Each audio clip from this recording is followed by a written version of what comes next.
Would you please stand for the reading of the gospel? A reading from the gospel according to Luke.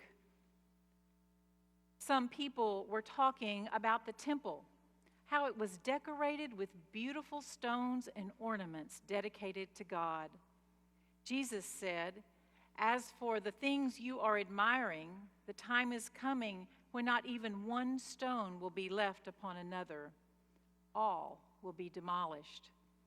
They asked him, "Teacher, when will these things happen? What sign will show that these things are about to happen?" Jesus said, "Watch out that you aren't deceived. Many will come in my name saying, 'I'm the one and it's time.' Don't follow them. When you hear of wars and rebellions, don't be alarmed. These things must happen first, but the end won't happen immediately." Then Jesus said to them, "Nations and kingdoms will fight against each other. There will be great earthquakes and wide-scale food shortages and epidemics. There also will be terrifying sights and great signs in the sky. But before all this occurs, they will take you into custody and harass you because of your faith. They will hand you over to synagogues and prisons, and you will be brought before kings and governors because of my name. This will provide you with an opportunity to testify.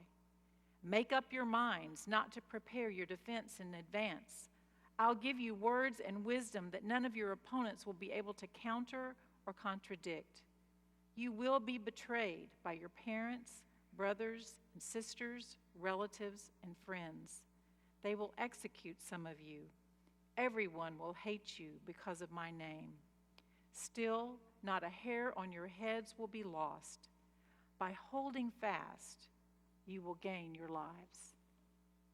Friends, this is the word of God for the people of God. Thanks be to God. You may be seated.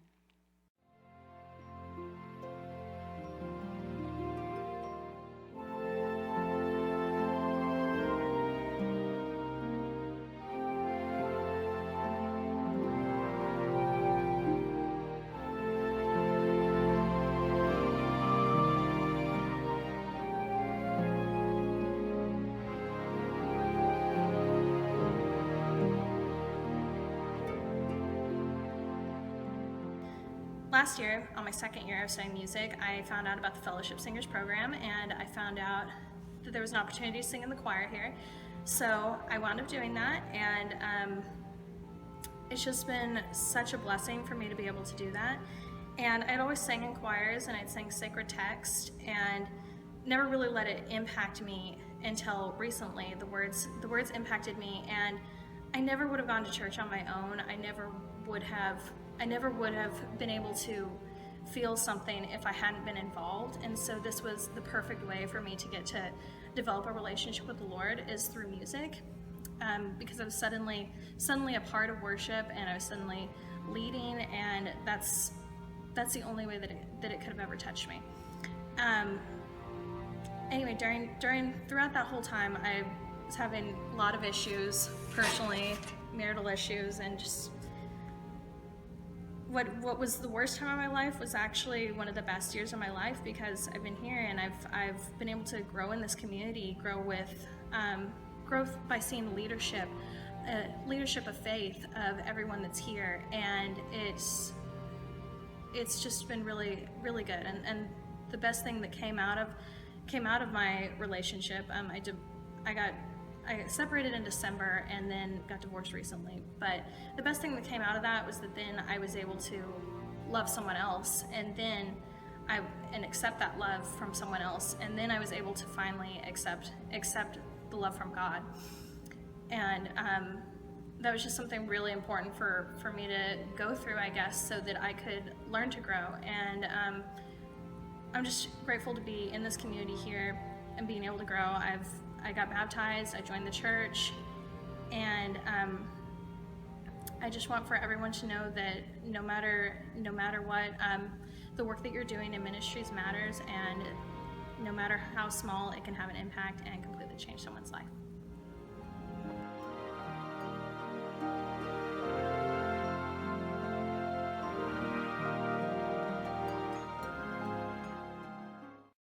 I am grateful to all of the persons who have shared their story over the past several weeks, both in the videos and also folks who have come on Sunday morning and spoken at the beginning of our worship service. It is by our stories that we get to know one another. And it is in those sharing of those intimate moments of our lives where we become closer to one another and become a family of faith. And so, I am grateful for each of you who have done that. And I want to encourage each of you who are here today who may not have done that yet to be a part of our story swap after worship today and also tonight at our cover dish dinner. Over the past several weeks, we've been talking about people we can learn from. And today, the folks that we can learn from are those folks who hold on. And so the main message I want to share with you today, I want to share this with you in the beginning to kind of for you to think on, is don't get discouraged in doing what is right. Hold on and you will gain your life. That's the message that I want for us to kind of take home today. Don't get discouraged by doing what is right. Hold on, Jesus says, and you will gain your life. We've been talking about people we can learn from for the past several weeks, and as you may remember, the message in all of this is that sometimes God shows up to us in unexpected people and unexpected circumstances and all of that. And we've looked at various people that Jesus encountered along the way. The first of those, of course, was the woman who was a persistent widow who was going to the judge and asking the judge for justice and had to keep going back and going back and going back until finally the judge relented and gave her the justice that she wanted. And the message for us in that was that God calls us to be persistent in seeking justice for his people as well.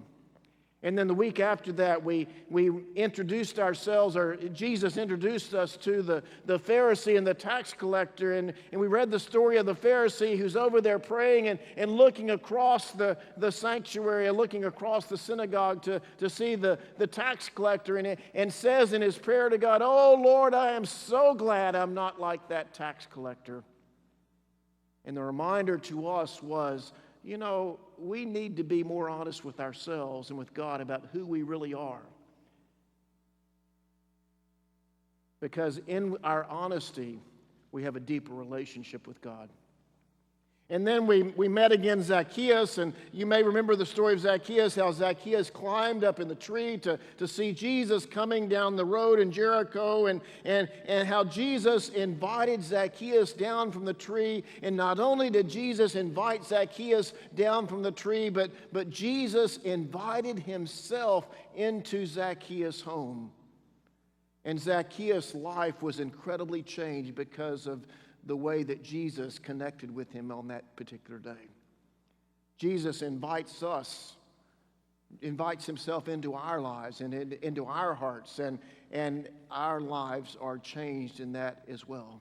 And then last Sunday was All Saints Sunday, and as we gathered together, we remembered those people who have been a part of our family of faith here, remembered them and gave thanks to God for them, but also gave thanks to God for folks that we have encountered along life's way, many of us in many different places, and some saints who are with us in this moment right now. People who have lived out their faith before us and through whom we have grown and we have been nurtured and we have been cared for and we have discovered what it means to be a follower of Jesus Christ. Well, today, we're not reading about a particular person that Jesus encounters, but Jesus tells us about some folks who hold on, people at the very last verse in the New Revised Standard Version of this text. Jesus says, "By your endurance, you will gain your souls." In the Common English Bible, Jesus says that you will gain your lives. By holding fast, you will gain your lives. And then in 2 Thessalonians 3:13, Paul says, "Don't get discouraged in doing what is right." In our text for the day, in the gospel lesson, Jesus says, "Nations and kingdoms will fight against each other. My friends, there's been a lot of that going on recently. Nations and kingdoms fighting against each other in our own nation. Over the past 2 years, we have struggled as we have been in the process of electing a new president, and the kinds of things that we have said to one another have been hurtful on all different sides. As politicians jockeyed for position and jockeyed for votes and all of that, the things that people have said to each other, not just politicians, but we ourselves have said hurtful things to one another, and it has been a dark moment in our country. There have been lots of things going on that have been really difficult. And what the opportunity is for us as followers of Jesus Christ, the opportunity is for us to be kinder and more loving and more welcoming of people of all varieties and people whose viewpoints may be different than ours. It has been difficult, but we have an opportunity to be people of God, don't we? And to combat all of this hateful rhetoric and speech and by sharing love with one another. You know, our nation has been in turmoil, but also the church has been in turmoil as well. The church over the past several years has struggled with the question of who's in and who's out, and what do we believe and what do we not believe, and who has the right way of thinking and all of that. It has been tough for the church as well. It's been tough for this church. I understand this church has even struggled over such things as what color is the carpet supposed to be? Some of you laugh, but apparently that was a difficult situation a few months ago. But also there's been the struggle of being the church that God calls us to be in this community. And as the community has changed over the years and you have struggled to be faithful and many of you have worked so hard to try to be the church that God has called you to be. And that's what we're trying to do today is to be the church that God calls us to be. And part of the struggle of that is discerning who God calls us to be. And maybe not all the time we are of one mind. But yet God calls us together to be the church. You have struggled and yet you have been faithful. And what I want to remind you is that Jesus says to us, by your faithfulness, by your endurance, you will gain your souls. I don't know about you, but sometimes there are times when each of us struggle with life. Times when life just does not seem to be going the way that we expect. Times when life things that are going on in the world around us just don't happen in the way that we want them to. For me, several years ago, when I was in my mid-30s, I struggled with depression. In fact, let me tell you a little bit about that story. I was, some of you may know, I was the founding pastor of Christ United Methodist Church in Sugar Land, and things really went well. I worked hard. It was a joy to start a new church and for people to come and to be a part of that new church. But over the period of 5 years, I was working 80 and 90-hour weeks, and at the end of 5 years, I was physically and emotionally depleted. I was worn out. I was worn out, and I began to suffer from depression, and it affected my work, it affected the church, it affected my marriage, it affected my family, and it was a horrible place to be. I went to a therapist and eventually was diagnosed with clinical depression and was given antidepressants, and for a period of 2 to 3 years I was in therapy and struggling with what gave my life meaning and purpose, because I had worked so hard and just had worn myself out. I was in a dark place. Eventually, I came through all that, and life began to be better. But I don't know if any of you have experienced things like that in your life. Perhaps you have been in a similar spot. Maybe it wasn't depression, but maybe it was something else, some kind of dark place in your life. Maybe it was because of a diagnosis that the doctor gave that you were not expecting. You thought things were going just fine, and then you go and you visit the doctor, and the doctor gives you that diagnosis, and it changes everything. It changes everything. Life as you had planned it was just altered in one moment.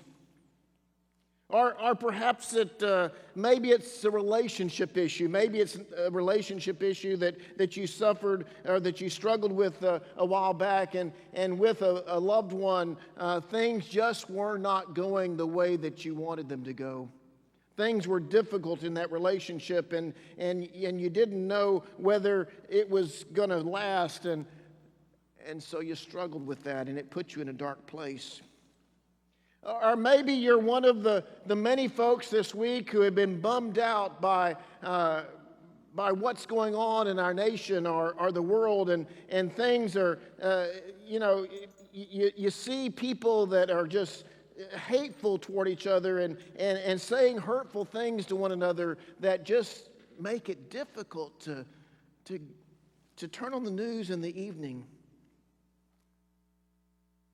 Or maybe you're in one of those places where you're struggling with trying to figure out what's next and which way do I go. You don't know exactly what you're called to be about. You don't know exactly what your purpose is. You're struggling to find meaning and purpose in your life, and you're just kind of at your wits' end. You don't know. You just don't know. Life is not going as you planned, and you find yourself in a funk. One of those dark places. Well, let me tell you, this is not the first time that folks have dealt with this kind of stuff. Way back in the Old Testament, in the text just that was reread from the Old Testament a while ago, there was the people of Israel had been captive in Babylon and had been in captivity in Babylon for 60 years. For 60 years. And then after they had been captive for 60 years, they were released and they went back to their home. And when they went back to their home, they discovered that things were not as they used to be. Their city was destroyed. Their homes were destroyed. It was a desolate place.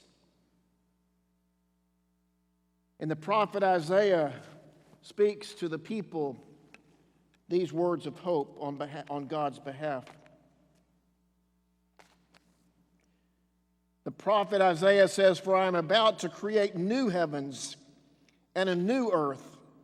The former things shall not be remembered or come to mind, but be glad and rejoice forever in what I'm creating. For I am about to create Jerusalem as a joy and its people as a delight. I will rejoice in Jerusalem and delight in my people. No more shall the sound of weeping be heard in it, or the cry of distress." What the prophet Isaiah is saying is that God will take those dark places in our lives and turn them into joy.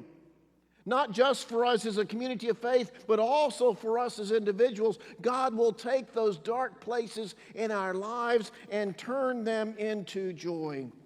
Do not be discouraged. Do not let your fear overwhelm you.